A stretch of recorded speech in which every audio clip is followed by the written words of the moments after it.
Shalom, wassalamualaikum warahmatullahi wabarakatuh. Perkenalkan, nama saya Gil Gugirindo, kelas 2 semester 1 dari Universitas Pembangunan Indonesia Manado, Fakultas Keperawatan, Program Studi Ilmu Keperawatan. Pada saat ini, saya akan menjelaskan tentang 4 rangkuman materi bahasa Indonesia, yaitu yang pertama, sejarah perkembangan bahasa Indonesia, yang kedua, fungsi dan kedudukan bahasa Indonesia, yang ketiga, kalimat efektif dan kalimat tidak efektif, yang keempat, pemakaian huruf. Begitu kita bahas yang pertama, yaitu sejarah perkembangan bahasa Indonesia. Perkembangan bahasa Indonesia berkembang mulai pada saat terbentuknya, yaitu pada tanggal 28 Oktober tahun 1928 bersama dengan momen Sumpah Pemuda. Setelah terbentuk, bahasa Indonesia terus berkembang seiring berlakunya ejaan Van Ophuijsen, Sewandi, Malindo, bahkan hingga ejaan yang disempurnakan, yaitu disebut EYD. Ini adalah beberapa contoh sederhana bagaimana bahasa Indonesia dengan pesat mengalami perkembangan.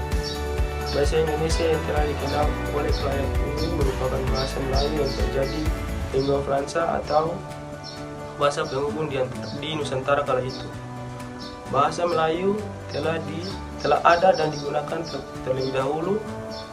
Keberadaan bahasa Melayu pun dapat ditilik dalam persiapan Kongres Pemuda tahun 1926. Para pemuda masih mempermasalahkan tentang sebutan bahasa Persatuan Indonesia.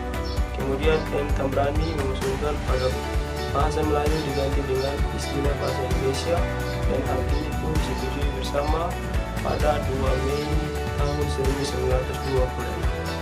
Yang kedua, fungsi dan kedudukan bahasa Indonesia. Bahasa Indonesia mempunyai 2 kedudukan yang sangat penting, yaitu sebagai bahasa nasional dan sebagai bahasa negara. Sebagai bahasa nasional, bahasa Indonesia diantaranya berfungsi mempererat hubungan antar suku di Indonesia. Bahasa Indonesia sebagai lambang kebanggaan kebangsaan, identitas nasional, alat penghubung antar warga, antar daerah, dan antar budaya, dan alat pemersatu suku, budaya, dan bangsa di Nusantara. Yang ketiga, kalimat efektif dan kalimat tidak efektif. Kalimat efektif memiliki susunan kalimat yang sangat jelas dan ringkas.